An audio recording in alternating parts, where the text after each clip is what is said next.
Well, hello everyone. I'm happy you could join us for a really interesting panel on funding the future of food. I have a great group of panelists today, but before I get to them, I'll just give you a quick background. I'm Adam Bergman.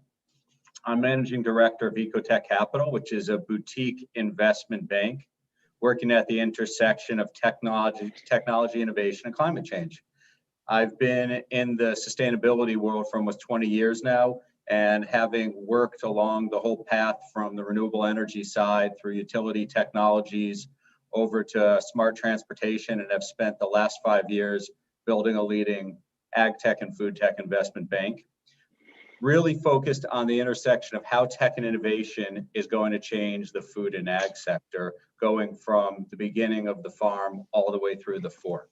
So today we're really going to dive into some really interesting topics around how the world is changing and being driven by innovation in the food and ag sector.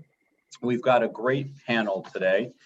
We've got Andrew Ive from Big Idea Ventures, Max Clegg from LDC Innovations, Robin O'Brien from Replant Capital, Rahul Ray of Tyson Ventures, and Cliff Johnson of Veg Capital. So we're going to start out by giving each of them a chance to introduce themselves. I'm going to go through a few questions to get the group's view on them, and then we'll go into some specific questions for each person. I hope that the session gives you some new insight and knowledge that you might have not had before, as well as we encourage you to ask your questions, and we'll try to get to as many of them as possible during the session. So with that, I'll turn it over to you, Andrew. If you don't mind just giving an overview of your background and a little on Big Idea Ventures. Perfect. You're so serious, Adam. What's going on? Hi, everyone. My name is Andrew Ive. I'm the founder and managing general partner for Big Idea Ventures. We're focused on solving the world's greatest challenges by backing the world's best entrepreneurs. That's sort of our mission statement. Entrepreneurs to us mean obviously business builders, scientists, engineers, people who are actually doing things and solving problems. So our goal is to, help those people, invest in those people, hold their hands, introduce them to people within our network, and ultimately deliver on the solutions that they're bringing to us and the world. Big Idea Ventures has a first fund, which is called the New Protein Fund, which is focused on alternative proteins, specifically plant-based meat, seafood and dairy, as well as cell-based meat, seafood and dairy. We've got some great investors in our fund, including Tyson. So Rahul and I talk on a monthly basis about progress. Also Beulah, Temasek and others. We're in Asia, we're in North America in terms of offices and an accelerator in both of those locations. Next year we'll be in Paris and Mumbai. So, we're really trying to do what we can globally to make maximum impact in the food system. Excellent. Thanks, Andrew. Max, please give an overview of yourself and your organization. Okay. LDC Innovations is Louis Dreyfus Company's corporate venture capital program. Our parent, the Louis Dreyfus Company, is a 170-plus-year-old global merchant and processor of agri-products. We handle products like oil seeds and grains and cotton and coffee and rice and juice and sugar. And we moved something north of 80 million tons of agri-products last year. So not the biggest, but not the smallest merchant trader either. We're present in more than 100 countries with around 18,000 employees worldwide. And our corporate venture capital program, although not a fund, was officially launched in June. And is actively investing off of our own balance sheet in innovative and early stage companies that operate in and around LDC's value chain and what we refer to as our platforms, aligning with agricultural commodities. For my part, I joined the company in 2012, initially working in corporate development and M&A before taking part in the creation of and now leading LDC Innovations. Hey, thanks, Max. Then Robin, we'll send over to you. Hi, thanks so much. It's great to be with all you guys. I'm super excited about this conversation because at Replant Capital, we have just launched a $250 million fund to build soil health, to convert farmland. We saw the crisis that was happening with the multinationals. We know today that 80% of consumers are trying something organic, 75% of grocery store categories carry something organic. The panel today is absolutely profoundly experienced in this free from movement and what we are moving towards as 21st century consumers. The problem is that our supply chain is stuck back in the 20th century. And so are a lot of the banks that work with the multinationals. And so as these companies were trying to convert their supply chain, that quarterly earnings model doesn't allow for it because it's a 3, 5 year, sometimes 7-year process. So we realized we needed to come in and create a different capital stream that's value aligned and mission driven to help accelerate the conversion of farmland to regenerative organic agriculture with the goal to build soil health. And as we build soil health, clearly, there's yield improvement, there is products that come off of those farms that has higher nutrient density. And most importantly, as you build soil health, there is a resiliency in the soil for its capacity to serve as a carbon sink. And that is really exciting. So as a mother of 4, I get excited about that because I can tell my kids we're actually doing something that is profoundly impactful here that can drive enormous change. So I'm excited to be with you guys today and have this conversation. Thanks, Rob. And I think that's really important. And a lot of times people don't realize that this continuum from the ag to the food side and the importance that ag as a starting point is going to have to play and the environmental movement to drive real change and innovation. It's going to go all throughout the value chain, and hopefully we'll have a chance to spend a little bit more time on that today. Let's drop it over to Rahul. Please give us a little on your background and what you're doing at Tyson. Thanks, Adam. I'm Rahul Ray, director at Tyson Ventures, which is the venture capital arm of Tyson Foods. So I have about more than 10 years experience working at hedge funds on Wall Street, mostly investing in technology, distribution, supply chain, and logistics. I've also worked in corporate finance at XP Logistics, which is a top 10 transportation and supply chain company. I'm an engineer by training, electrical and computer engineering degree, in addition to my finance background and experience. As I said, I work at Tyson Ventures, which is a VC arm of Tyson Foods. Venture is a $150 million investment fund established in 2016.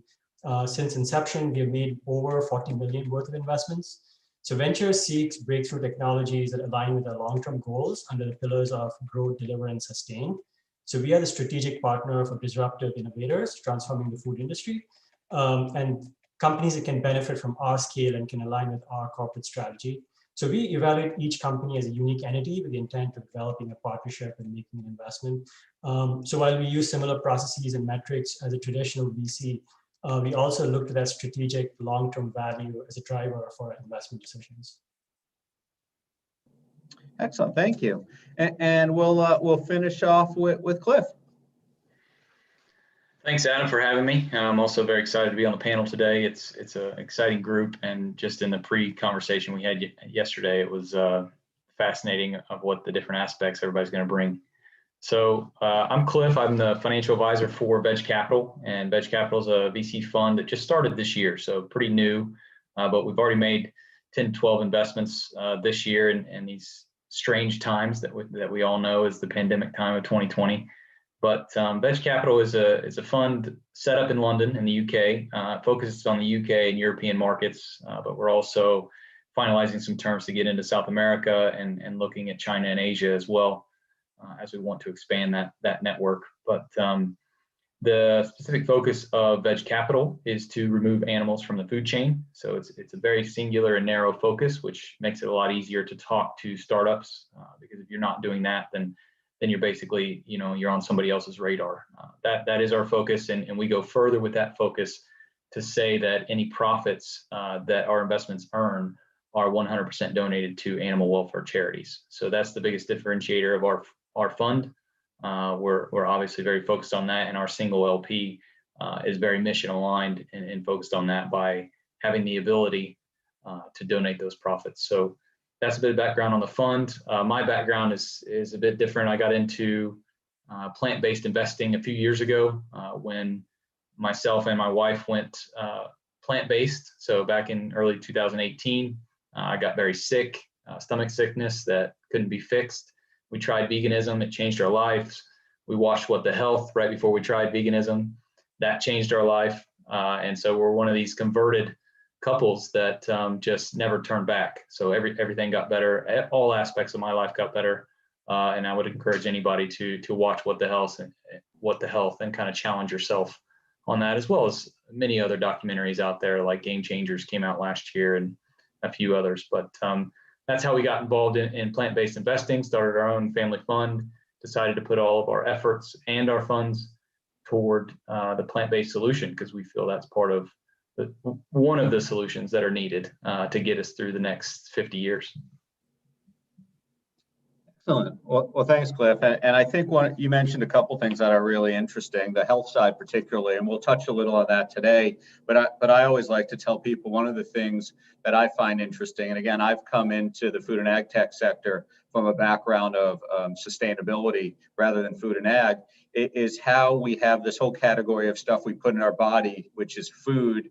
And yet there's a whole different category of things that are health and nutrition, from vitamins to supplements to medicine. And I think for all our health, our well-being and the future, we need to figure out how we can make food and ag the same as health and nutrition. I think what you've laid out is a real great starting point for that.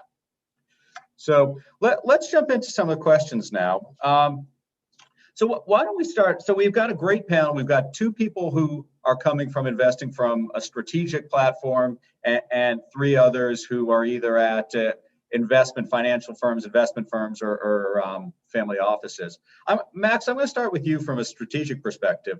How do you define the food tech sector? What are you looking at? What's interesting? And I know you go broader into ag tech as well. So feel free to bring that into your thought process of what are you looking at and what's interesting here. Okay. Yeah. I mean, I think of food tech sector consisting of companies that are using technology to make new or novel foods, but also companies making the foods that we know and rely on more nutritious, better tasting, and of course, more sustainably produced, which is really a major component of everything that we look at, which really means using tech to feed more people with fewer resources, especially as regards protein production. So some of the things that we're looking at, and again, our focus is really apropos of our core business, because we really are looking to invest in companies with technologies that extend our commercial reach or enhance our operations in some way. Our primary focus areas are alternative and novel proteins for both food and feed applications, because a big part of our business is plant protein tributary to both terrestrial and also aquaculture markets. Traceability, processing, and handling efficiency. At the end of the day, LDC is predominantly a midstream operator and processor and handler. So we acquire agri-products at the farm gate. We handle and distribute them to places where they're in deficit, or we process them and market the products and co-products. So handling efficiency, food safety, and processing efficiency are all key areas for us, as well as relatively new focus for us, aquaculture systems, specifically feed and therapeutics. Waste valorization as a processor is always key. I mean, we're a business that thrives on an intermediary's margin, and so therefore has to valorize and market our co-products as profitably as possible. It's not always easy. In some ways, we're a price taker, so maximizing value in the processing chain is key.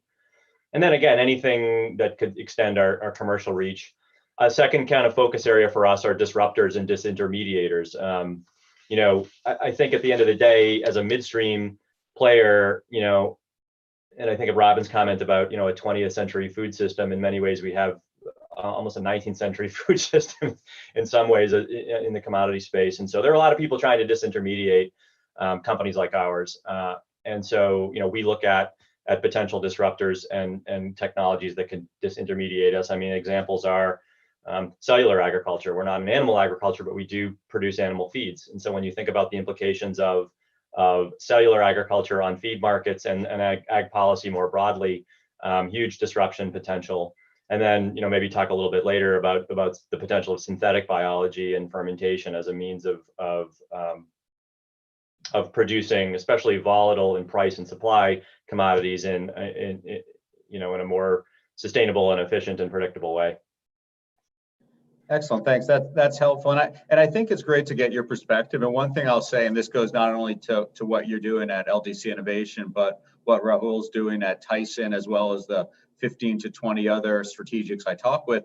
It's really interesting how active the strategic community is on the food tech side, on the ag tech side, really looking at this innovation. I compare it to really my earlier work around renewable energy, when the energy companies, the utilities, the industrial companies were very slow to move and somewhat skeptical. I take the view that the food and ag companies, even if they're skeptical, have taken the view that they understand and see what is changing and don't want to be disintermediated. They don't want to lose their customers. They don't want to lose their suppliers, and they're much more active than I see other industries. I think that's great for this sector, because the reality is the large established players have the distribution, have the marketing, have the name recognition, and can be a force for real significant change. Yeah, I think that's right. I think it's a little early to pronounce the demise of the large midstream ag traders, as some people have. I mean, at the end of the day, our core competency is moving, agri-products from places where they're in deficit to places where they're in surplus to places where they're in deficit. And at the end, and that's both a capital and labor, and material intensive activity. And it's going to continue to be part of the value chain. It's just going to have to get increasingly efficient, increasingly sustainable. And yes, I think there are very disruptive technologies that are going to transform how it's done, but it still has to be done, and it has to be done by somebody. Without a doubt. So Andrew, I'll ask the same question to you. How are you defining food tech sector? You and I have known each other for a number of years now. We met years ago when you were, I think, first at FoodX, and we're leading the work there. You've kind of broadened your view. So how are you thinking about food tech? And again, I think you've expanded into sustainability as well. Where does that fit in here? Yeah, we've known each other a long time. We both had a lot more hair. So at FoodX, we were focused on food tech, as we called it. And from our point of view, anything in the food space can have a food technology element to it. So for example, supply chain, sustainability, apps, marketplaces, even to some degree, consumer products. The list goes on and on. There's so many different things that can have either our food tech or can have a food tech element. From my point of view, one of the things I started to see as I was going through that investment cycle, we started getting about 800 companies applying on an annual basis. And it was such a broad array of companies globally, from, as I said, apps, marketplaces, sustainability, supply chain, consumer products, on and on and on. The area that I started to see that had both a significant degree of consumer shifting towards it, and B, the ability to have such a positive impact on kind of climate change, animal welfare, personal health, and so on, were in the alternative protein spaces. We really started to see this kind of burgeoning in terms of consumer-driven demand, both in North America, Europe, tier 1 cities in Asia, and so on. Given the impact and literally the kind of revolution of this kind of whole new category in plant-based and cell-based, we started to see that it could have such an impact on the kind of from a climate change perspective. That's where I really wanted to be focusing my next decade personally. Excellent. That's helpful. I think it gives a good framework, and I have no doubt that as we get into this a little later, Cliff will clearly have a similar view based on the work he's doing. Let me jump over, Rahul, to you, because coming from Tyson, one of the largest CPG players around, I guess it'd be interesting to get your view as how has COVID-19 impacted consumer trends in the food sector, and how is COVID-19 and these changing trends impacting your investment strategy? Yeah, so pricing and cost for consumers are the main challenges in the market, especially the current state of our economy. And in a post-COVID world, consumers are basically getting even more conscientious of price and what they purchase to feed their families. COVID-19 has also presented some challenges with restaurant traffic declines and for startups that are over-indexed towards food service. So we believe that coming out of this pandemic, the strong will only get stronger, attracting consumer interest and investment dollars, while the weak will just fall by the wayside. our challenge at Ventures is to really understand the trends, not to confuse correlation for causation. So the question really it remains whether increased purchase behavior towards plant-based proteins, alternative proteins is entirely secular, or are there cyclical elements in there? And it's really for us to sort of tease out the trends there. Our investment strategy is flexible, so we pivot the way it makes sense, but we want to make sure we don't overreact in a particular direction based on the very short-term trends. Okay, excellent. And when you guys are looking at these trends, how much interaction is there from the ventures and the business units, and how much are you guys coordinated to really see these trends? And are the business units saying we're seeing X? How are you guys looking at it? Is it something you should then think about investing in? Yeah, it's a really good question, right? So our role at Venture is to sort of be the connectors. So we get, at least within Tyson Foods, we're in a sort of a very unique position that we see the startup, to see the technologies. We speak to great minds like Andrew's, right? So we get to see, we get that perspective from the outside, and then we can try to connect the dots with the challenges that the business units face. Our goal is to sort of make clear the path from I think what Robin said as to sort of the near term, the needs as quarterly earnings, and sort of the longer term strategic roadmap. So we have conversations with pretty much everybody. We're open to networking and reconnecting, and we have a whole database of subject matter experts within the company that we are constantly talking with and sort of understanding what the needs are. And that's really what our role is, to really be that connector. Okay, that's helpful. So I guess, Robin, to you from that perspective, you're a little in I would say the earlier side of the supply chain, thinking more on the ag side, going up to food.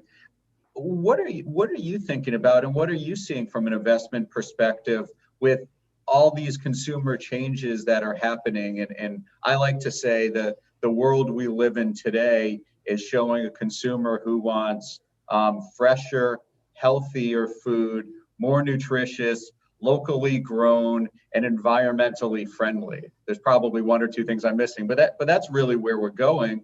But there's this gap between what could be sold at a grocery store and then what gets actually grown, and how do we start from the beginning to get us to the point where we even have that food supply? So how are you thinking about these changes?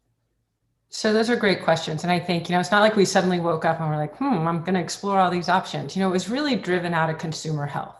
And like Cliff touched on earlier, usually it's from a very personal experience. When we look at the data of what's actually happening to the health of American children, for example, it's pretty catastrophic. 1 in 3 kids have allergies, ADHD, autism, or asthma.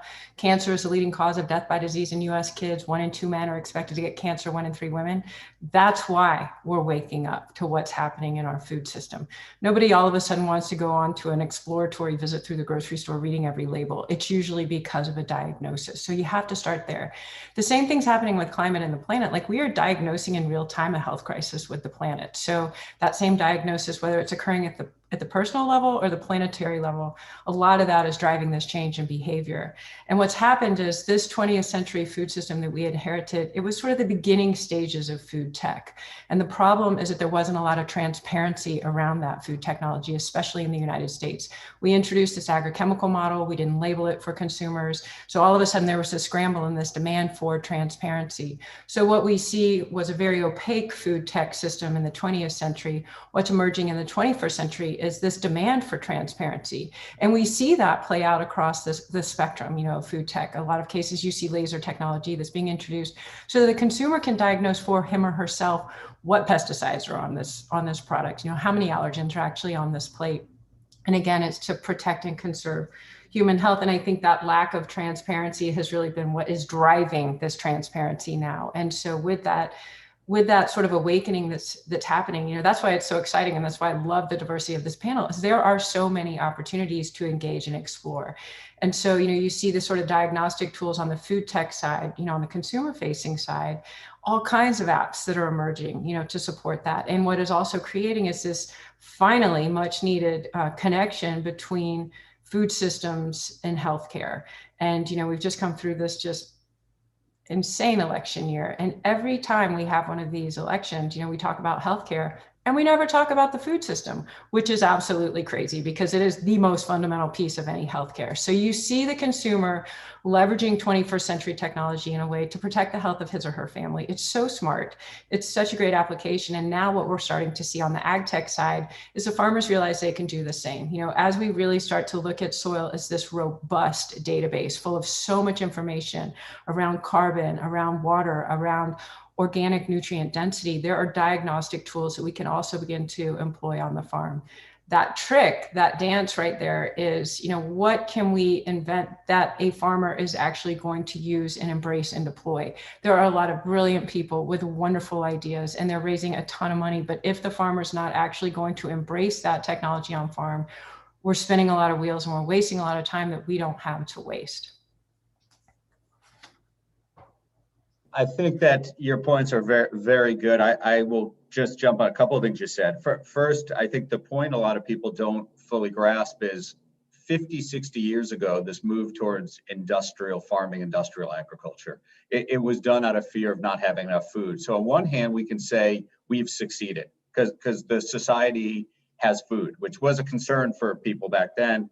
The challenge is we now are living with the repercussions of them, whether it's the environmental impact that they've had, whether it's algae blooms or soil degradation, or it's the nutritional impact of obesity. These are things that people are now waking up to seeing, okay, we need to have a change. But you also mentioned two other things I thought were interesting about labels.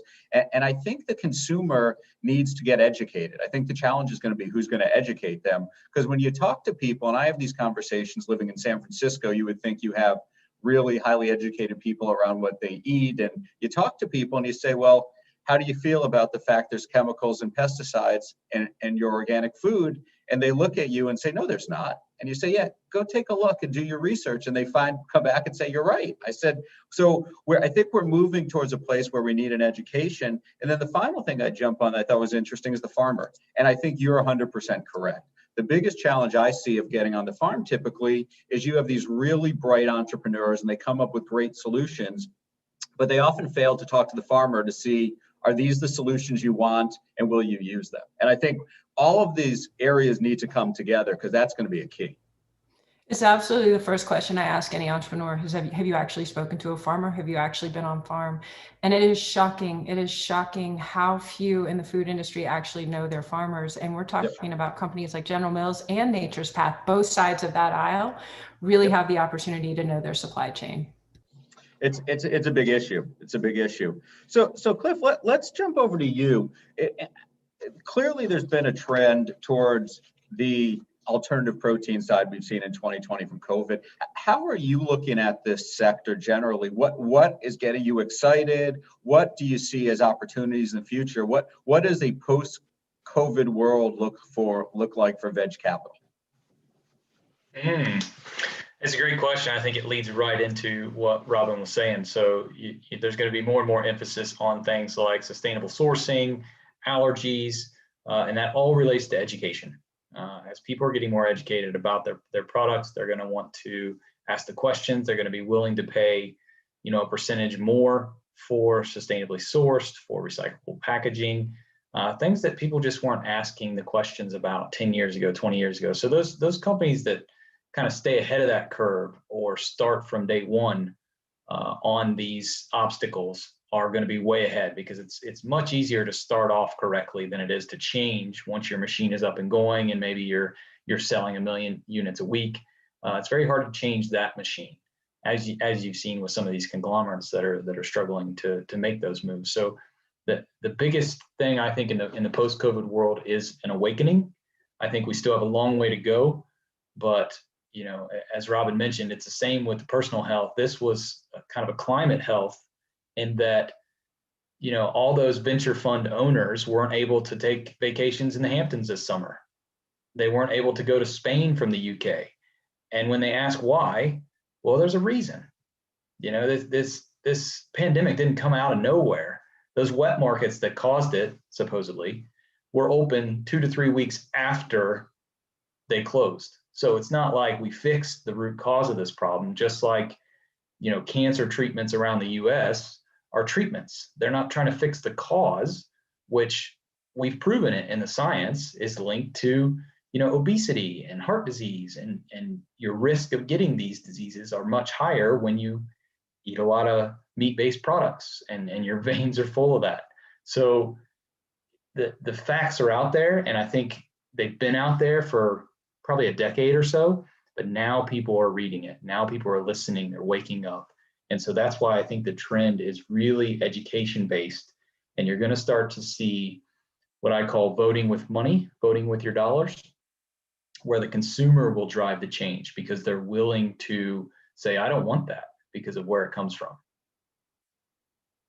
No, I think that's great points. And one of the things that I think is interesting is not only COVID-19, but I believe the research I did previously had SARS, MERS, and something else came from animals too. So it's very interesting to see how that happens. And I would say that I think that the alternative protein sector got a boost really because of what was happening in the US meat processing market. The fact that all those employees were coming down with it and they were shutting them down, I think said to consumers, well, whether you can get it from a transfer from a human onto the meat or not, I don't think people wanted to take that risk. And I think it was a big hit as well. Andrew, let's come to you for a crystal ball view of what a post-COVID world looks like in terms of investing into ag tech, food tech. What do you see on the horizon that the listeners should be thinking about at this point? Wow, that's a huge question. I'm not sure we've got time. Why don't I touch on just a few things that occur to me. One is from a food security perspective. Back up a second. One of the things I think we saw with COVID is that our supply chains are not as robust and as kind of put together and as firm as we originally thought. I think we've all been a bit surprised and kind of taken short by just how fragile our food supply chain is. What I think that has a number of repercussions. One is from a country perspective. We're more interconnected than we even realized in terms of our kind of inputs, grain and so on. I'm sure this is something Max will know all about. So what that means is if a country wants to be food secure, it needs to either somehow magically create more arable land that needs to be more productive, or it needs to look for other ways of being able to produce that protein. For example, cell-based. I wasn't originally a convert to cell-based meat and cell-based protein. I thought, it would be a cold day in hell before your average American consumer would walk into a grocery store and pick up a piece of meat that had been made in a commercial environment, or if the meat industry talks about it as a lab. I didn't think the average American consumer would be doing that in the next decade. What I do think could be happening in the next decade, though, is that countries that need to produce protein for their population may want to have the added security of being able to produce that protein onshore. So Singapore, China, other places will be looking, I believe, to cell-based meat technology as a way of supplementing their protein sources. I think what that looks like from a regulatory perspective in China, in Asia, is that within the next 12 to 18 months, the gloves will be off and cell-based meat technology will be an increasing provider of protein in Asia. So that's kind of one part of the crystal ball I would point to. I think it's going to be a longer cycle than 3 to 5 years in the US, partly because of politics. I think that's going to take us quite a bit of time to get used to that idea. Obviously, some people point to the commercial viability of cell-based and say, well,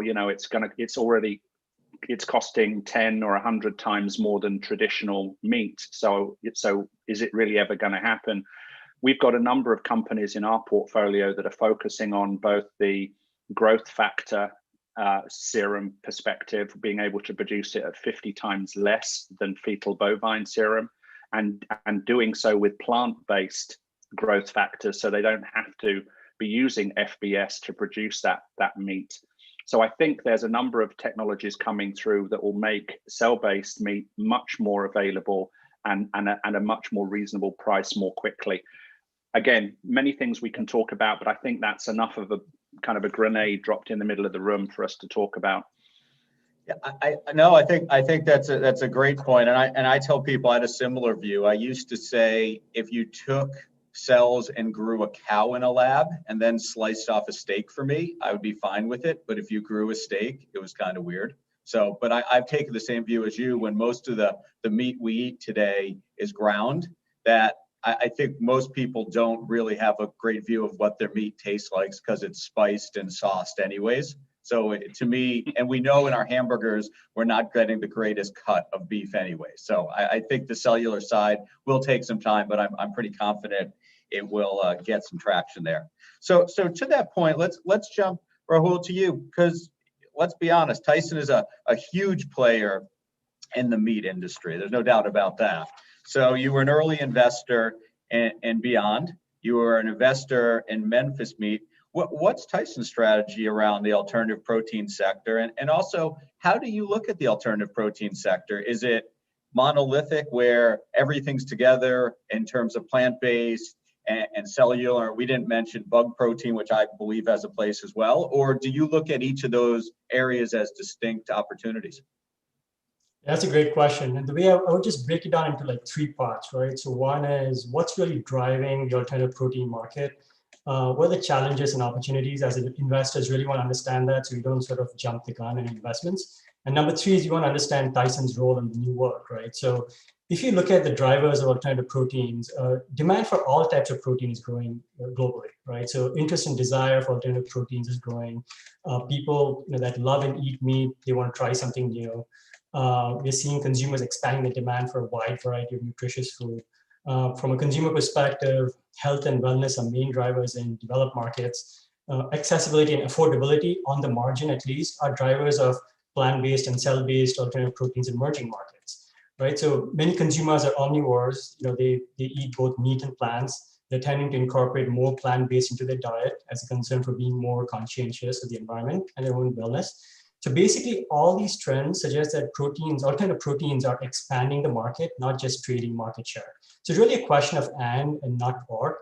Now, there are some challenges with alternative protein. I think Andrew touched on some of these, but these are all, I would call them engineering problems and not R&D problems, but you have to deal with pricing and cost for consumers. So it's not just producing a great product, but producing it cost effectively, sustainably and at scale, right? So you will also find ways to educate consumers and the regulatory environment, right? So these are all sort of hurdles that you have to sort of cross.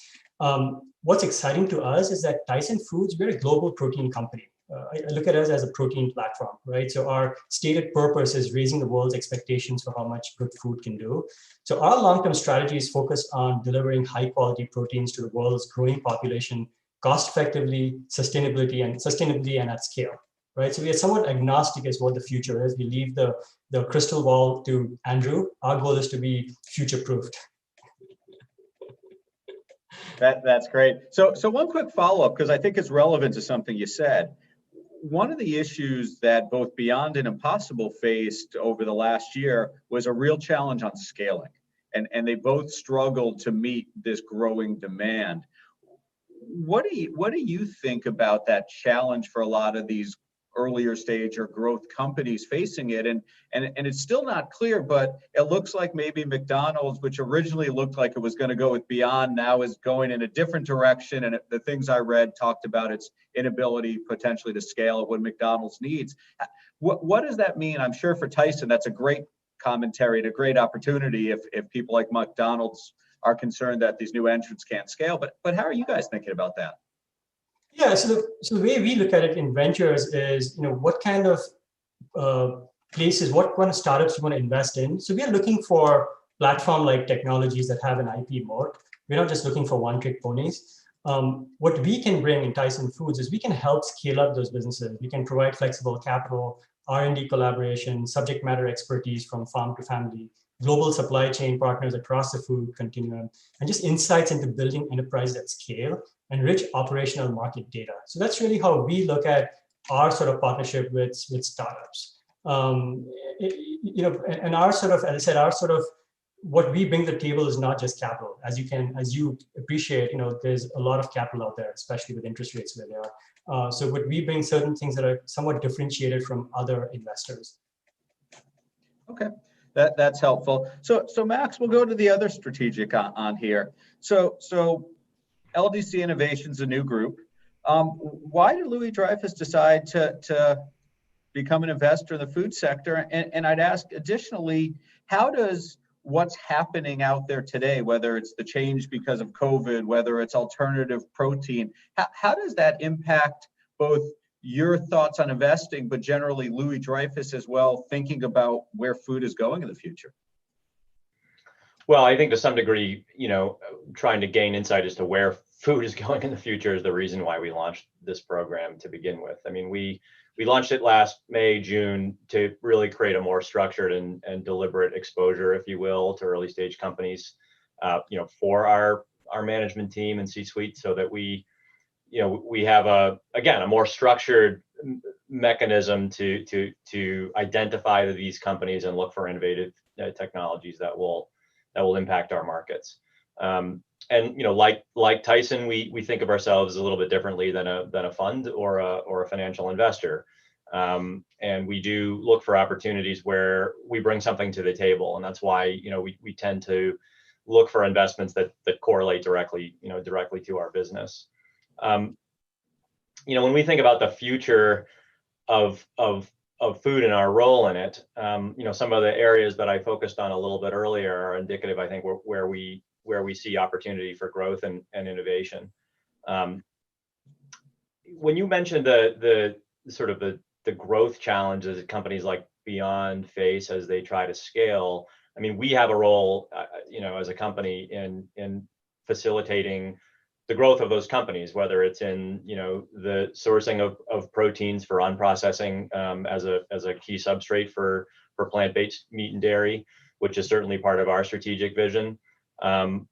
And I think what we are seeing in the market is a whole host of also enabling technologies coming to the market to make those products better. I mean, a big question for anybody looking at plant-based right now is, are consumers trying it twice, 3 times, and 4 times?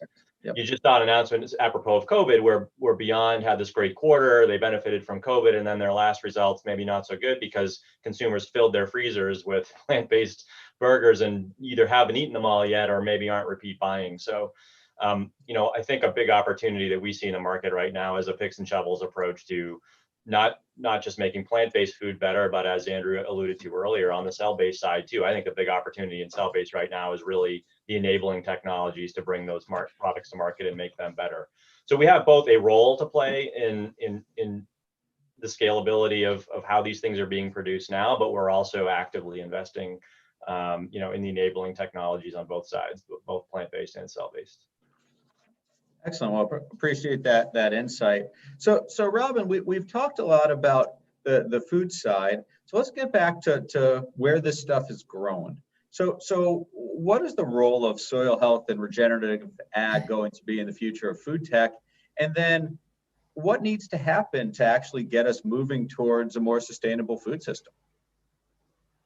Well, as you listen to these guys, I mean, what we're experiencing in real time is an evolution. It's an evolution of our food system. It's an evolution of these brands like Tyson. And that's really exciting. And I think the more that brands lean into this, the more we celebrate that, to invite this participation and change. That's what we're asking for to really solve for some of these problems. You've seen a company like Danone, which is largely known for dairy, become the largest certified B Corp company in North America. You see them transitioning to plant-based. So it's no wonder that Tyson is really exploring those same options. And then even beyond that, what does that look like? There's all kinds of technology to be used and employed on farm.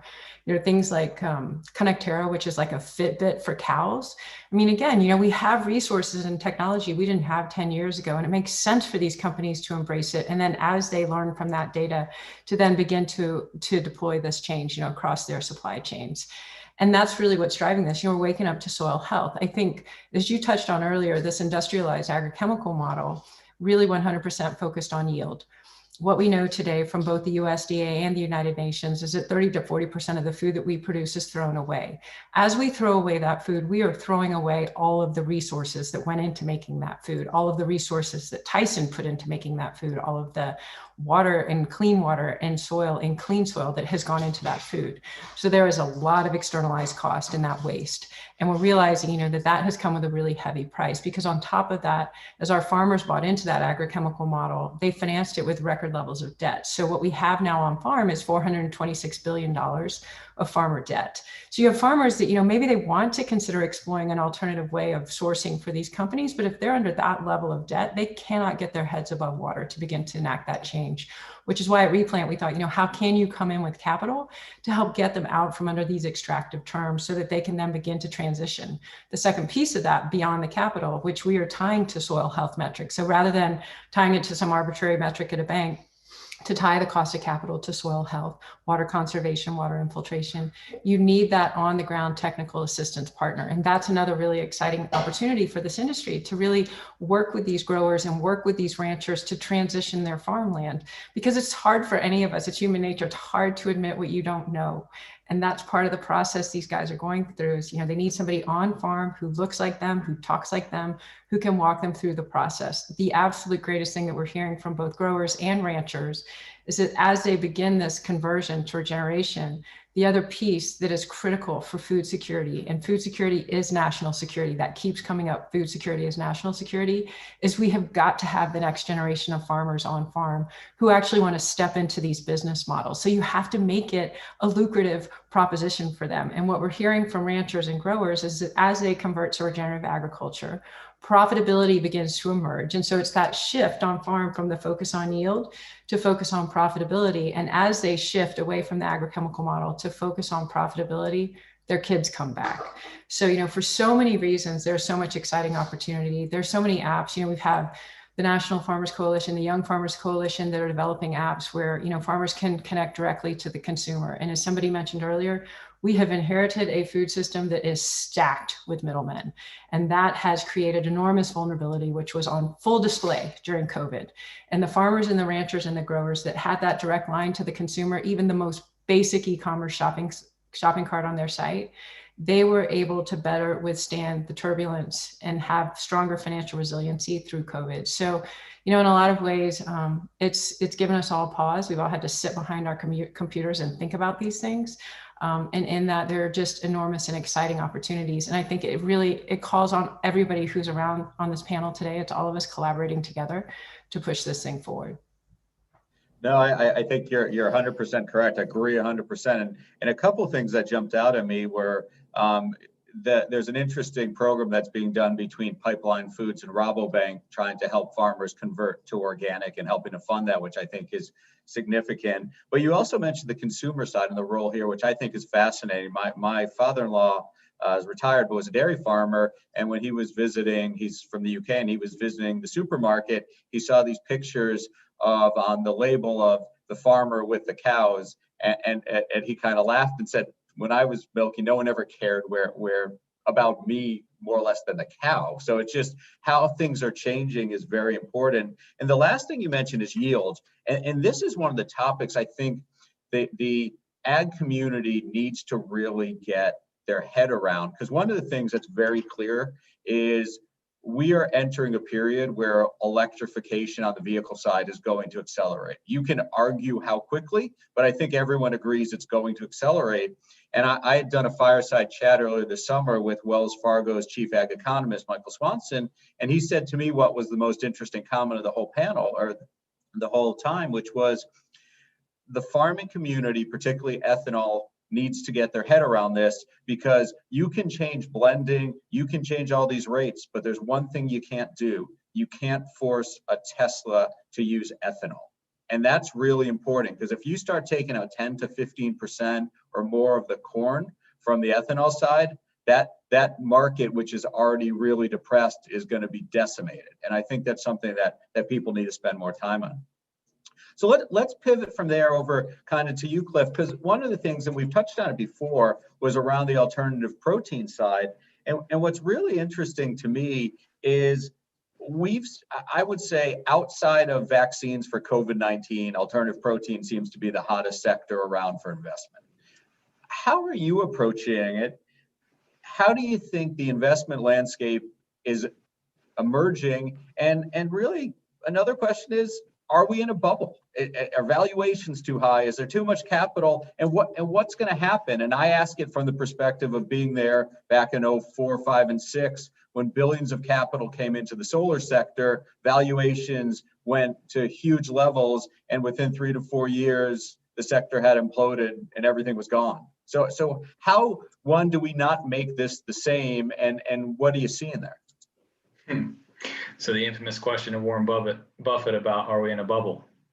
Nice. Thanks for giving me the easy one. The short answer is, and I think everybody would agree, that prices are inflated. But I think everybody would also agree the U.S. stock market is inflated. So when you compare that to the economics in the U.S. stock market compared to the economy and all those mathematical inequalities, it just shows you how much liquidity is in the market. You have trillions of liquidity propping this up. And it's a bit similar. It's correlated to what we're seeing in the plant-based investing space. So you have a lot of new money coming in. Obviously, the Beyond Meat IPO was so sexy when it happened. That got the attention of investors that weren't in the space. So with new money comes the potential to get investment without necessarily having all your T's crossed and your I's dotted. You know, it's somebody just trying to enter the space, and maybe they'll take a punt on 3 or 4 or 5 investments, small ticket sizes to them, but maybe shifts the market in a city or in a country that only has, 10 companies looking at that sector, whether it's cell-based or plant-based. So I think there's a bubble, but I don't know that it's going to pop like it did in 08 with the subprime lending market. It's still, the backbone is, this is food. This is something that we all need. There's no question about it. And if you're talking about healthier alternatives, more sustainable alternatives, there will always be a need for that. And just the magic question is, how much is that need? What is that price point? What is that quantity point? And where do you get it from? Max was talking about the delivery systems. If you can't get fresh strawberries in the wintertime in the UK, do you need to deliver them from Spain? Or is there a way to grow them in an underground farm? Those are the type of questions that we're asking now. And do you even need to eat asparagus in the wintertime rather than have it flown over? It's a lot of these questions would come to fruition, and easy for accountants like me is if we just put a carbon tax on everything. But obviously there's all kinds of politics and legislation against that for obvious reasons of where the deep pocket money is right now. But a carbon tax would I guess rip the Band-Aid off of some of these issues that everyone on this panel knows. So short answer is, yeah, there's a small inflation in the prices right now. We saw a small correction during COVID, but it's going back up now. So people are getting more willing and interested in getting back in the space after the kind of recess over the summer. And, I think the other factor of COVID is you're able to ask these companies, how they're going to survive as COVID becomes kind of the norm or the majority of the time. So that's the big issue that we're facing now is, don't treat COVID like a blip, because there's nothing out there that says we're not going to have another pandemic. And if you survived the COVID pandemic as a business, congratulations. But was it a one-off, or did you have the business model, like Robin was saying, the D2C model for farmers that allowed them to survive versus the inefficient middlemen, or something else, something that propped you up? And that's where we're really getting under the skin, and investors are able to quickly go there and say, what else can you provide? What's that value chain that your company can survive tough times? Adam, can I add to that point really quickly? Please. In terms of the whole bubble discussion, as it's such as mentioned, a tough question. Couple of quick things. The plant-based meat market in 2019, prior to COVID, was estimated to be around $12 billion with a 15% CAGR. So, significant growth year on year. despite COVID, we're not actually seeing that going down. We're actually seeing it going up. So significant market, significant growth. From a plant-based dairy perspective, similar range, $20 billion in 2019 estimates, 11% compounded annual growth rate. So again, significant growth in that market also. From a product/brand perspective, we all know Beyond, we all know Impossible. Burgers is just the tip of the iceberg. The way I sort of think about it is when I walk through a supermarket, surprisingly, many products we wouldn't expect include an animal-based ingredient, either as a primary or a secondary ingredient in those products.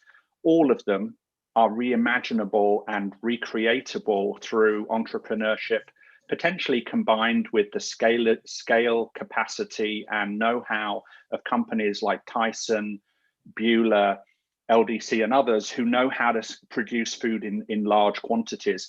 So I think it's possible that much of the supermarket or the grocery store, and that's just one channel, we've got food service, convenience, direct consumer, and so on.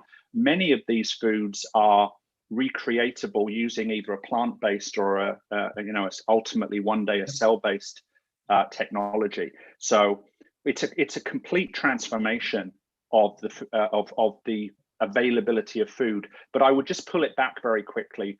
The responsibility is on the producers and the inventors and the creators and the investors to make sure that the food that gets brought to market delivers in terms of taste, price, and texture. And we're not asking consumers to change how they eat. It's our responsibility to give them what they like to eat in a far more sustainable way from a planet and an animal perspective. And if we can do that, and again, the onus is on us, if we can do that, it's possible to create the foods people love in a way that doesn't damage the planet as it has been for the last 100 years. And I think that's great points. The one thing I think you didn't say that I'd add on to that, though, Andrew, is the health and nutrition side. And it's one of the things I keep coming back to on Beyond and Impossible, which is they've got this great opportunity, but their label needs to look better going into the future if they're going to be a winner long term. But I agree. So we got a couple. I think we're seeing that, right? Version 2, version 3. I think they're getting closer and closer. Not there yet necessarily, but they're getting there. Yep. So we got a couple questions from the audience that we'll start out with. Max, I'll start on this with you. They're asking about the crops that are grown and specifically thoughts of what are your thoughts on focusing on expanding the ability to unlock nutrition and truly sustainable and nutrient-dense crops into widely consumable and accessible foodstuff? So how do we actually take what we're doing and actually grow maybe more nutritious crops away from industrial ag to crops that have more nutritional value as well? Well, I don't know that it necessitates a move away from industrial ag. I mean, at the end of the day, and this was alluded to earlier, much of the innovation over the last decades in the crops that we eat has been focused on yield and not on nutrition and not on protein content, for example. Well, there's a whole host of companies, one of which we just invested in, that are actually focusing on just that. But there's a challenge baked into that, right? If farmers are mostly concerned with yield, right, how do you convince them to focus and grow crops that have other attributes at the expense of yield? Protein content, for example, comes usually at the expense of yield. So, there's a fundamental transformation of the whole value chain that has to occur to apportion that value, which is realized downstream back to the farmer or to other constituents in the value chain. And there are companies that are working on that problem. So I think you're going to see more and more of that focus. I don't think it necessarily, I don't think it necessitates a complete transformation of the value chain, but I think that what you're going to see is more vertical integration, frankly, both because that drives traceability and accountability from a sustainability standpoint, but also because you have to share that value created for the consumer with the farmer. And in order to do that, you need more of a vertically integrated system.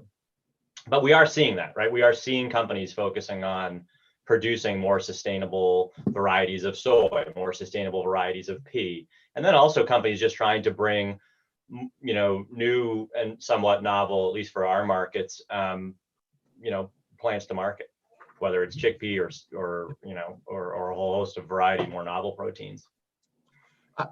Rahul, to you on that point, when you think about the supply chain and there's all these products now coming in, to Tyson, how are you guys thinking about it from the whole supply chain to you? How do you get, if you're getting into now the alternative protein side, you've got plant-based protein coming in. How are you guys thinking about making sure this supply chain is providing you with nutrient-rich crops to use in your plant-based protein, better proteins out there, more nutritious options? What's really on that, both from a vesting side and just a general thought process for you guys? Yeah, thank you for that question. I think from an investing side, we look up and down the food chain, right? So beyond cell-based and plant-based proteins and fermentation tech, we look at ag tech, look at sustainability, water use, land, greenhouse gas emissions, computational genomics, cell ag enablers, delivery models. We're looking at DTC models, ghost kitchens. We are basically looking at the entire sort of food chain and seeing where the pain points are within our business units and where the technologies are and where we can sort of both from a investing, from a commercial agreements, and also from writing checks. So we have different ways we want to sort of lean into sort of new technologies. Also, we didn't talk about this, but anything related to plant and enterprise automation, machine learning, direct to consumer, animal diagnostics, welfare. There's a whole gamut. I mean, if you look at our industry and our company in particular, there are very few technologies that we are not interested in. Nope, that's good, and I think it's a great way to give a framework of what needs to happen. Another question we had was about kind of educating the consumer. I had talked about this before, so we'll start off actually, Robin, with you. How do you think we should be thinking about educating the consumer? And the question was, can you as a fund, can your portfolio companies help think about these terms, whether it's regenerative ag, whether it's soil health, and Cliff, I'll come to you after, whether on the alternative protein side, how you educate them on nutrition and health and things of that nature. But where should we start, Robin? Again, we've inherited these metrics from the 20th century that are lacking for 21st century consumers. And you can start with that food label. The food label is not telling us enough about what is actually in the food that we are consuming so that we can make an informed choice when we're feeding our family. So the nutrition label itself is antiquated. And then on top of that, as I listened to Cliff talk about, the carbon tax, I mean, that's one way of educating people, and they're going to be pissed and they're going to come right at you. Another way of doing it is just to say, what if we put climate calories on every box? This is how many climate calories are consumed when we produce this product. And that's another way of educating the consumer. So, again, it's like, don't get stuck in these systems that we've inherited. Let's get wildly collaborative. Let's get really creative here.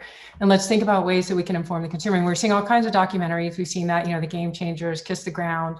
They're amazing. They're amazing, but they tend to only reach a narrow bandwidth.